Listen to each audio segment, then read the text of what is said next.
আজি এইটো ভিডিঅ'ত লৈ আহিছো যে BA first semester new batch 2026-27 subject political science major and minor subject name রাজনৈতিক পরিচয় introduction to political theory final examination 2026 common oblique important question and answer chapter number 2 তো যিসকল ছাত্ৰ ছাত্ৰী গুৱাহাটী ইউনিভাৰ্চিটিৰ BA ফাৰ্ষ্ট সেমিষ্টাৰ 2026-27 শিক্ষাবৰ্ষ পঢ়ি আছে তো তেওঁলোকে যদি পলিটিক্যাল সায়েন্স সাবজেক্ট মেজৰ বা মাইনৰ লৈ পঢ়ি আছে তেওঁলোকৰ মেজৰ বা মাইনৰৰ সাবজেক্ট নামটো কি ৰাজনৈতিক পৰিচয় ইন্ট্ৰোডাকশন টু পলিটিক্যাল থিওৰি এই সাবজেক্টৰ তোমালোকৰ chapter number 2 common oblique important questions discuss কৰিম ফাইনাল এক্সামিনেশন 2026 আৰু ইতিমধ্যে তোমালোকৰ এই সাবজেক্টৰ চ্যাপ্টাৰ নাম্বাৰ 1 ৰ ইম্পৰ্টেন্ট কোশ্চেনস ডিসকাস কৰা হৈছে তো সেই ভিডিও যদি কোনো ষ্টুডেন্ট চাব বিচাৰিছা তেনেহলে ভিডিও ডেসক্ৰিপশনত আৰু কমেন্ট পনৰ লিংক দিয়া আছে তাৰ পৰা তোমালোকে চাই লবা আজি তোমালোকৰ পলিটিক্যাল সায়েন্স ফাৰ্ষ্ট সেমিষ্টাৰৰ মেজৰ বা মাইনৰ লোৱা ষ্টুডেন্টৰ যেটো সাবজেক্ট এইটো ৰাজনৈতিক পৰিচয় ইন্ট্ৰোডাকশন টু পলিটিক্যাল থিওৰি এই সাবজেক্টত তোমালোকৰ চ্যাপ্টাৰ 2 ৰ ইম্পর্টেন্ট কোশ্চেনস আছে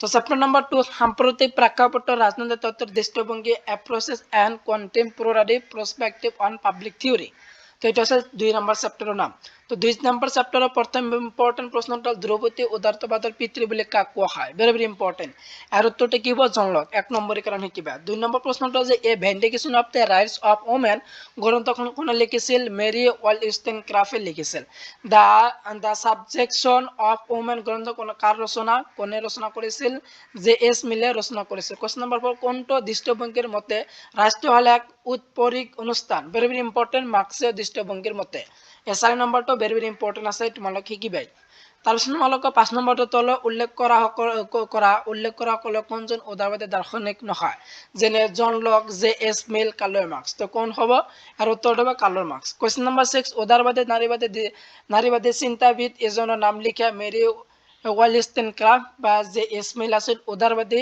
নাৰীবাদৰ চিন্তাবিদৰ এজনৰ নাম কোশ্চেন নাম্বাৰ 7 আধুনিক উদাৰতাবাদৰ এজন সমৰ্থকৰ নাম লিখা টি এস গ্ৰীন আছিল আধুনিক উদাৰবাদৰ এজন সমৰ্থকৰ নাম নেক্সট ইম্পর্টেন্ট প্রশ্ন নাম্বার 8 দাস ক্যাপিটাল গ্রন্থখন কোনে রচনা করেছিল কার্ল মার্ক্স রচনা করেছিল তারপর কোশ্চেন নাম্বার 9 সেক্সুয়াল পলিটিক্স গ্রন্থখন কার রচনা ভেরি ভেরি ইম্পর্টেন্ট কেট মিলেটে রচনা করেছিল question number 10 the origin of the family private property and the state গ্রন্থখন কোনে লিখিছিল ফ্রিডরিখ ইগেলসে এই রচনাটো গ্রন্থখন লিখিছিল নেক্সট ইম্পর্টেন্ট প্রশ্ন নাম্বার 11 নব্য উদাৰতাবাদৰ এজন প্ৰধান দাৰ্শনিকৰ নাম লিখা ৰবাৰ্ট নজিক আছিল নব্য উদাৰতাবাদৰ এজন দাৰ্শনিকৰ নাম তাৰপিছত তোমালোকৰ 12 নম্বৰ প্ৰথম নাৰীবাদীৰ মূলত কিহৰ ওপৰত প্ৰতিষ্ঠা হৈছিল নাৰীৰ আইনী আৰু ৰাজনৈতিক অধিকাৰৰ বিশেষকৈ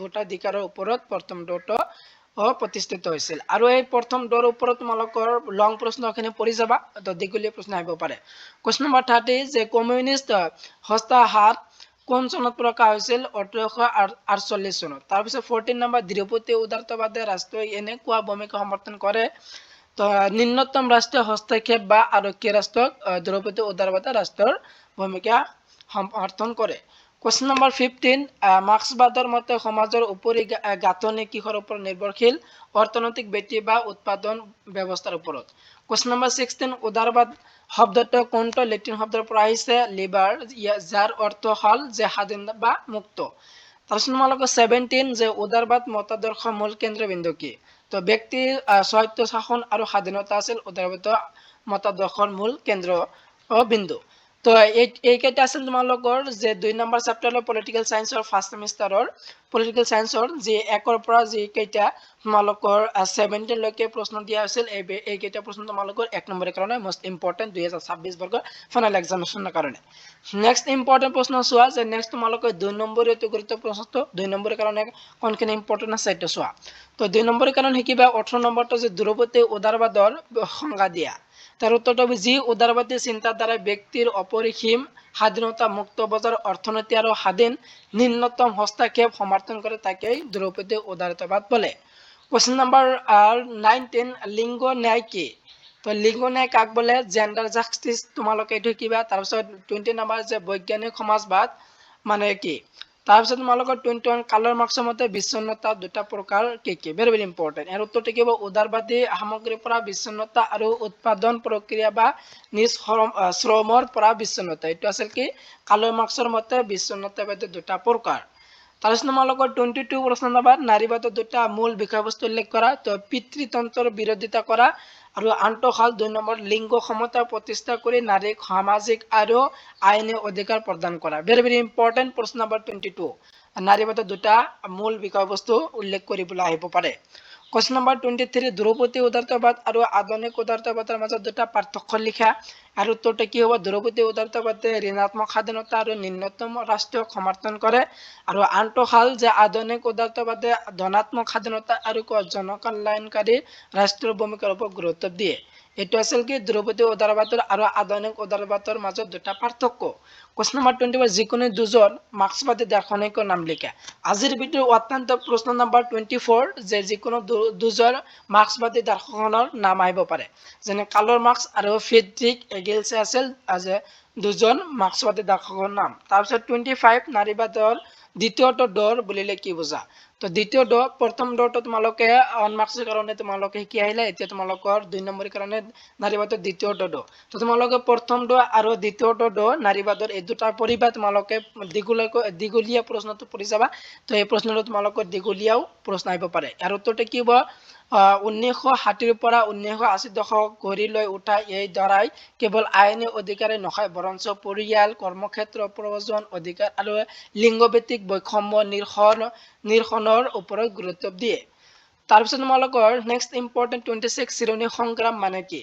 তো চিৰণী সংগ্ৰাম মানে কি? ইয়াৰ উত্তৰটো তোমালোকে চাই লোৱা। নেক্সট ইম্পৰ্টেণ্ট প্ৰশ্ন নম্বৰ 27 যে দান্দিক বাস্তৱবাদ কি? তো দান্দিক বাস্তৱবাদ কাক বোলে? যে পদাৰ্থৰ কৰ্মবিকাশ, বিপৰীতমুখী বস্তুৰ সংঘাত আৰু নিৰন্তৰ পৰিৱৰ্তন বৈজ্ঞানিক নিয়ম জগত ব্যাখ্যা কৰা মাৰ্ক্সীয় দৰ্শকে দান্দিক ব্যৱস্থাবাদ বোলে। তাৰপিছত 28 নাৰীবাদৰ যিকোনো দুটা প্ৰকাৰৰ নাম লিখা। ভেৰি ভেৰি ইম্পৰ্টেণ্ট উদাৰবাদী নাৰীবাদ এটা আৰু আন্তঃসাল নাৰীবাদৰ আন এটা প্ৰকাৰ হ'ল মাৰ্ক্সীয় বা সমাজবাদী নাৰীবাদ। তাৰপিছত তোমালোকে 29 যে নব্য উদাৰ ৰাষ্ট্ৰৰ দুটা বৈশিষ্ট্য লিখা। এইটো ইম্পৰ্টেণ্ট আছে আৰু উত্তৰটো তোমালোকে চাই লোৱা। তাৰপিছত তোমালোকৰ 30 নম্বৰ প্ৰশ্ন সাম্যবাদ বুলিলে কি বুজা? মাৰ্ক্সবাদ অনুসৰি চিৰণী সংগ্ৰাম চূড়ান্ত পৰ্যায়ত প্ৰতিষ্ঠা হ'বলৈকে এক চিৰণীহীন, শোষণহীন আৰু ৰাষ্ট্ৰীয় সামাজিক অৰ্থনৈতিক ব্যৱস্থা হ'ল সাম্যবাদ। তো এইকেইটা আছিল তোমালোকৰ যিকেইটা তোমালোকৰ যে 18ৰ পৰা যি 30 লৈকে প্ৰশ্ন দিয়া আছিল। এইকেইটা আছিল তোমালোকৰ 2 নম্বৰী প্ৰশ্ন উত্তৰ। এতিয়া তোমালোকৰ 5 আৰু 10 নম্বৰীয়া অতি গুৰুত্বপূৰ্ণ প্ৰশ্ন চোৱা, যেটা তোমালোকৰ 5 আৰু 10 নম্বৰৰ প্ৰশ্ন আহিব। তো প্ৰথম প্ৰশ্নটো ইম্পৰ্টেণ্ট আছে। দ্বিতীয় নম্বৰ প্ৰশ্নটো আছে মাৰ্ক্সবাদী তথ্য চিৰণী সংগ্ৰামৰ ধাৰণাটো সমালোচনাত্মক মূল্যায়ন কৰা। এইটো 10 নম্বৰৰ কাৰণে ইম্পৰ্টেণ্ট। তো কুৱেশ্যন নম্বৰ 3 যে নাৰীবাদৰ মূল মতাদৰ্শৰ বিষয়ে ব্যাখ্যা দিয়া। এইবিলাক আছে তোমালোকৰ পলিটিকেল সায়েন্স দ্বিতীয় নম্বৰ চেপ্টাৰৰ ফাৰ্ষ্ট সেমিষ্টাৰৰ ইন্ট্ৰডাকশ্যন টু পলিটিকেল থিয়ৰী যিটো সাবজেক্ট আছে, সেই সাবজেক্টৰ দ্বিতীয় নম্বৰ চেপ্টাৰৰ দীঘলীয়া প্ৰশ্নটোৰ 5 আৰু 10 মাৰ্ক্সৰ কাৰণে। তাৰপিছত তোমালোকৰ নেক্সট ইম্পৰ্টেণ্ট 4 নম্বৰ প্ৰশ্ন যে উদাৰবাদী ৰাজনৈতিক মতাদৰ্শৰ বিষয়ে বহলাই লিখা। 5 নম্বৰ আছিল ঐতিহাসিক বাস্তৱবাদৰ ওপৰত চমুকৈ লিখা। মাৰ্ক্সবাদৰ গুৰুত্বপূৰ্ণ বৈশিষ্ট্য আলোচনা কৰা। 6 নম্বৰটো ইম্পৰ্টেণ্ট আছে 5 বা 10 মাৰ্ক্সৰ কাৰণে। তাৰপিছত তোমালোকৰ 7 নম্বৰ আধুনিক উদাৰবাদৰ মূল নীতিমৰ বিষয়ে সংক্ষেপে লিখা। উদাৰবাদী নাৰীবাদ আৰু মাৰ্ক্সীয় নাৰীবাদৰ মাজত এক তুলনামূলক বিশ্লেষণ কৰা আৰু ধ্ৰুপদী উদাৰবাদৰ মূল নীতিসমূহ আৰু শেষৰটো হ'ল ৰাজনৈতিক তত্ত্বৰ মাৰ্ক্সীয় দৃষ্টিভংগীটো সমালোচনাৰ বাবে পৰীক্ষা কৰা। উদাৰনৈতিক দৃষ্টিভংগীৰ পৰাই কেনেকৈ পৃথক। তো 1ৰ পৰা যি তোমালোকৰ 10 লৈকে প্ৰশ্ন দিয়া আছিল, এইকেইটা প্ৰশ্ন আছিল তোমালোকৰ 5 আৰু 10 মাৰ্ক্সৰ কাৰণে। তো 5 আৰু 10 মাৰ্ক্সৰ কাৰণে এইকেইটা শিকিবা। এইকেইটাৰ পৰা তোমালোকে 100% দুটা বা এটা প্ৰশ্ন তোমালোকে নিশ্চয় কমন পাবা। তো আজি যিকেইটা প্ৰশ্ন তোমালোকৰ দিয়া হ'ল, তো গোটেইখিনি তোমালোকৰ ইম্পৰ্টেণ্ট আছে। যোনসকল ষ্টুডেণ্ট BA ফাৰ্ষ্ট সেমিষ্টাৰ 2026-27 শিক্ষাবৰ্ষত পলিটিকেল সায়েন্স মেজৰ বা মাইনৰ লৈ পঢ়ি আছে। তো যিহেতু মেজৰ সাবজেক্ট এইটোৱে যে ৰাজনৈতিক তত্ত্বৰ পৰিচয় ইন্ট্ৰডাকশ্যন টু পলিটিকেল থিয়ৰী, আৰু যিসকলে মাইনৰ লৈছে তেওঁলোকৰ কিন্তু এইটোৱে সাবজেক্ট সিলেবাসটো যেতিয়া এটাই ৰাজনৈতিক তত্ত্বৰ পৰিচয় ইন্ট্ৰডাকশ্যন টু পলিটিকেল থিয়ৰী। তো এই সাবজেক্টত তোমালোকে যিটো নম্বৰ চেপ্টাৰ, সেই চেপ্টাৰৰ ইম্পৰ্টেণ্ট কুৱেশ্যন এটা ডিছকাছ কৰিলোঁ শৰ্ট এণ্ড লং প্ৰশ্ন উত্তৰ। আজি যিকেইটা প্ৰশ্ন দিয়া হ'ল, তো এইকেইটা চাবা। ইয়াৰ পৰা তোমালোকে নিশ্চয় দ্বিতীয় নম্বৰ চেপ্টাৰৰ পৰা যিকেইটা প্ৰশ্ন আহিব ডাইৰেক্টলি ইয়াৰ পৰা কমন পাবা। তো আৰু তোমালোকৰ যদি প্ৰথম চেপ্টাৰৰ ইম্পৰ্টেণ্ট কুৱেশ্যন উত্তৰ লাগে তেনেহ'লে ডিছক্ৰিপশ্যনত কমেণ্ট পিনৰ লিংক দিয়া আছে, তাৰ পৰা তোমালোকে চাই ল'বা। তো ভিডিঅ'টো ভাল লাগিলে ভিডিঅ'টো লাইক কৰি দিবা আৰু তোমালোকৰ বন্ধু বান্ধৱীৰ সৈতে ভিডিঅ'টো বেছি শ্বেয়াৰ কৰি দিবা। আজিৰ ভিডিঅ'টো ইমানেই আছে।